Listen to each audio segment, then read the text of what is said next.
आज के वीडियो में वायु प्रदूषण को अच्छी तरह से समझाएंगे। तो चलिए सबसे पहले वायु प्रदूषण क्या है यानी वायु प्रदूषण का अर्थ समझा देते हैं। तो जब स्वच्छ वायु में रसायन, सूक्ष्म पदार्थ, धूल, विषैली गैसें, जैविक पदार्थ, कार्बन डाइऑक्साइड आदि मिल जाते हैं तो उसे ही वायु प्रदूषण कहते हैं। कहने का मतलब ये है कि जो हमारा वायुमंडल है, वायुमंडल में जो वायु है उसमें एक निश्चित मात्रा में विभिन्न प्रकार की गैसें पाई जाती हैं, निश्चित मात्रा में। लेकिन यदि उस निश्चित मात्रा से कोई गैस अधिक हो जाती है, कोई गैस कम हो जाती है या कोई अन्य जहरीली गैस उसमें मिल जाती है तो उसे ही वायु प्रदूषण कहा जाता है। यह इसका हुआ अर्थ। चलिए जानते हैं कि वायु प्रदूषण के कारण कौन कौन से होते हैं। Causes of air pollution. तो पहला कारण है जीवाश्म ईंधन का जलना। जीवाश्म ईंधन के दहन से बड़ी मात्रा में सल्फर डाइऑक्साइड गैस निकलती है और जीवाश्म ईंधन के अधूरे दहन से निकलने वाली कार्बन मोनोऑक्साइड भी वायु प्रदूषण का कारण बनती है। ये दोनों गैसें बहुत ही जहरीली होती हैं। फिर दूसरा है ऑटोमोबाइल। तो जीप, ट्रक, कार, बस आदि वाहनों से निकलने वाली गैसें पर्यावरण को प्रदूषित करती हैं। ये ग्रीन हाउस गैसों के प्रमुख स्रोत हैं और इसके परिणाम स्वरूप व्यक्तियों में बीमारियां भी होती हैं। फिर अगला है कृषि गतिविधियां। कीटनाशक और उर्वरक वातावरण में हानिकारक रसायनों का उत्सर्जन करते हैं और उसे दूषित करते हैं। फिर अगला है बड़े उद्योग धंधे और कल कारखाने। तो बड़े बड़े उद्योग धंधे और कल कारखानों से धुएं के साथ साथ हानिकारक गैसें भी निकलती हैं जो कि पूरे वातावरण को प्रदूषित करती हैं। और कारखानों और उद्योगों से कार्बन मोनोऑक्साइड, कार्बनिक यौगिक, हाइड्रोकार्बन्स और अन्य रसायन भी निकलते हैं जो वातावरण को प्रदूषित करते हैं, वायु को प्रदूषित करते हैं। फिर अगला पॉइंट है बढ़ती आबादी, मतलब जनसंख्या वृद्धि, मतलब जनसंख्या विस्फोट। तो भारत जैसे देश में जिस गति से जनसंख्या में वृद्धि हो रही है वह बढ़ते वायु प्रदूषण का एक सबसे बड़ा संकेत है। इसके पीछे सबसे बड़ा कारण प्राकृतिक संसाधनों का अंधाधुंध उपयोग होना है जिससे वायु प्रदूषण फैल रहा है। फिर अगला है वनों की अंधाधुंध कटाई। तो हम सभी मनुष्यों ने अपनी सुख सुविधा के लिए वनों की अंधाधुंध कटाई की है। वनों की अंधाधुंध कटाई के कारण अधिक मात्रा में वायु प्रदूषण होता है क्योंकि पेड़ पौधे कार्बन डाइऑक्साइड लेते हैं और बदले में हमें ऑक्सीजन देते हैं। लेकिन पेड़ों की संख्या कम होने के कारण कार्बन डाइऑक्साइड की मात्रा वातावरण में बढ़ती जा रही है। फिर अगला पॉइंट है हमारी पृथ्वी पर बहुत सारे ज्वालामुखी हैं जो समय समय पर फटते रहते हैं और उनसे जहरीली गैसें और लावा निकलता रहता है जिसके कारण वायु प्रदूषित होती रहती है। चले जाते हैं कि वायु प्रदूषण के स्रोत कौन कौन से होते हैं। तो पहला है विभिन्न प्रकार के ईंधनों के दहन से संबंधित मानव जनित स्रोत। कोई लकड़ी जला रहा है, कोई कुछ जला रहा है, तो विभिन्न प्रकार के जो ईंधन जलते हैं उनसे जो धुआं निकलता है उससे। फिर अगला है बिजली संयंत्रों की चिमनियों से निकला धुआं। जो पावर प्लांट्स होते हैं, बिजली संयंत्र होते हैं, उनकी चिमनियों से जो धुआं निकलता है वो वायु को प्रदूषित करता है। फिर अगला है मोटर गाड़ी, हवाई जहाज आदि से निकला धुआं। मोटरों से आपने देखा होगा, हवाई जहाज़ों से धुआं निकलता रहता है तो इससे भी वायु प्रदूषित होती है।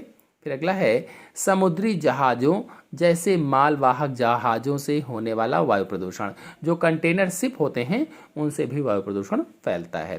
फिर अगला है पेंट, बालों के स्प्रे, वर्निश, एरोसेल स्प्रे, अन्य विलायकों से निकलने वाला जो धुआं होता है, यानी इन चीज़ों से जो धुआं निकलता है उससे वायु प्रदूषण फैलता है। फिर अगला है परमाणु हथियार, विषाक्त गैस, कीटाणु युद्ध सामग्री से निकलने वाले विषाक्त पदार्थ। जो परमाणु हथियार हैं, विषाक्त गैसें हैं, कीटाणुओं का जो युद्ध किया जाता है उनसे जो विषाक्त पदार्थ निकलते हैं, ये सभी विषाक्त पदार्थ वायु को प्रदूषित करते हैं। फिर अगला है प्राकृतिक स्रोतों से धूल। आमतौर पर जहाँ वनस्पति नहीं है, यानी जहाँ पर पेड़ पौधे नहीं हैं, वहाँ से धूल उड़ती है, वो वायु को प्रदूषित करती है। और जो बंजर भूमि है, बंजर भूमि में भी धूल उड़ती है, वायु को प्रदूषित करती है। फिर अगला है ज्वालामुखी गतिविधि से सल्फर, क्लोरीन और सूक्ष्म राख उत्पन्न होती है। जो ज्वालामुखी है इनसे सल्फर है, क्लोरीन है और सूक्ष्म राख निकलती है जो वायु को प्रदूषित करती है। कुल मिलाकर कहें तो वायु को प्रदूषित करने वाली प्रमुख गैसें carbon monoxide, carbon dioxide, sulphur dioxide और इसके अलावा नाइट्रोजन डाइऑक्साइड, ये प्रमुख जहरीली गैसें हैं जो वायु को प्रदूषित करती हैं। चलिए जानते हैं कि वायु प्रदूषण के दुष्प्रभाव क्या क्या होते हैं, इससे क्या क्या हानियां हैं। तो पहला है, हवा के प्रदूषित होने के कारण अस्थमा, दमा, कैंसर, सिर दर्द, पेट की बीमारियां, एलर्जी, अंधापन, श्वसन और दिल की बीमारियां हो सकती हैं। यानी वायु प्रदूषण से मुख्य रूप से जो होती है बीमारी वो श्वसन संबंधी बीमारी होती है। इसके अलावा ये अन्य बीमारियां भी हो जाती हैं जो कि हमारे स्वास्थ्य के लिए बहुत ज़्यादा हानिकारक होती हैं। इन बीमारियों के कारण प्रतिदिन कई लोगों की मृत्यु हो जाती है।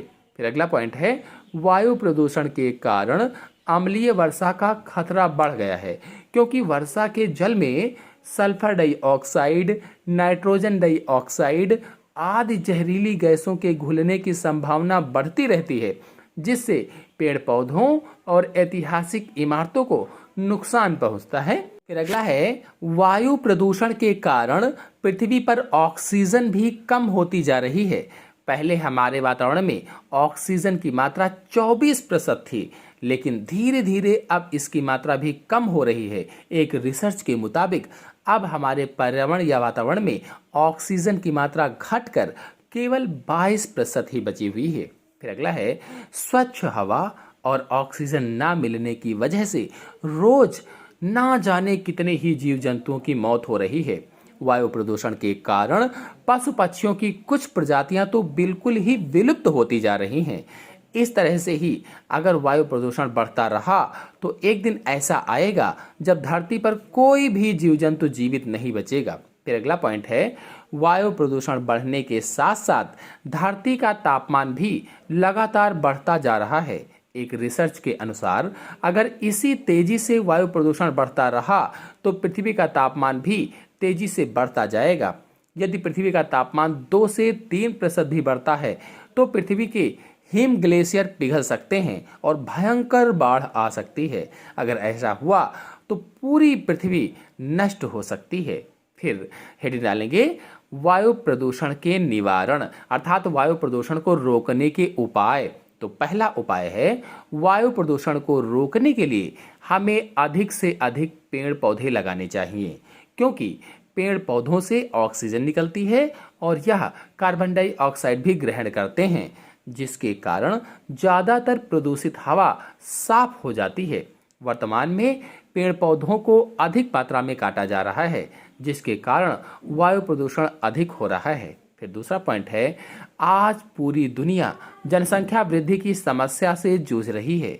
अगर हम जनसंख्या वृद्धि पर नियंत्रण कर लेते हैं तो वातावरण में कार्बन डाइऑक्साइड की मात्रा में भी कमी होगी और हमें कम उद्योग धंधे लगाने की आवश्यकता होगी, जिससे प्रदूषण की मात्रा में भी कमी आएगी। वायु प्रदूषण का मुख्य कारण जनसंख्या वृद्धि ही है।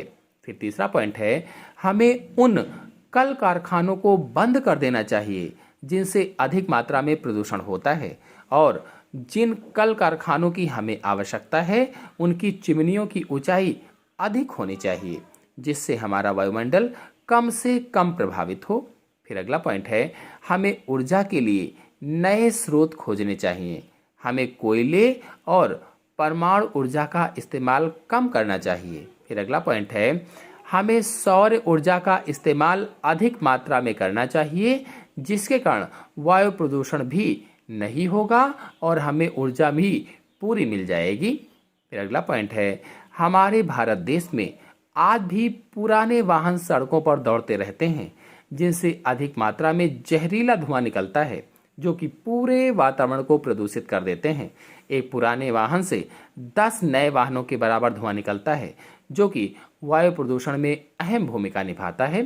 फिर अगला पॉइंट है, अगर हमें वायु प्रदूषण को कम करना है तो हमें अधिक मात्रा में सार्वजनिक वाहनों का उपयोग करना होगा, जिससे कम से कम प्रदूषण होगा। फिर अगला पॉइंट है, वायु प्रदूषण पर नियंत्रण के लिए हमारी सरकार को नए नियम बनाने चाहिए और प्रदूषण नियंत्रण संबंधी प्रमाण पत्र की अनिवार्यता की जानी चाहिए। साथ ही वायु प्रदूषण कानून में सख्ती दिखानी चाहिए। नेक्स्ट, किसी भी प्रकार के प्रदूषण पर हमें अगर नियंत्रण पाना है तो लोगों को प्रदूषण के बारे में पता होना चाहिए, जागरूक करना चाहिए।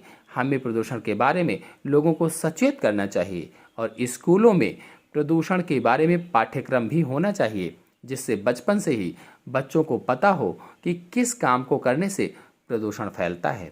फिर अंतिम पॉइंट है, हमें गांव में जाकर नुक्कड़ नाटकों की सहायता से लोगों को समझाना चाहिए कि प्रदूषण हमारे स्वास्थ्य के लिए कितना हानिकारक है। तभी जाकर हम वायु प्रदूषण पर नियंत्रण पा सकते हैं। इसी के साथ आप सभी लोगों को धन्यवाद।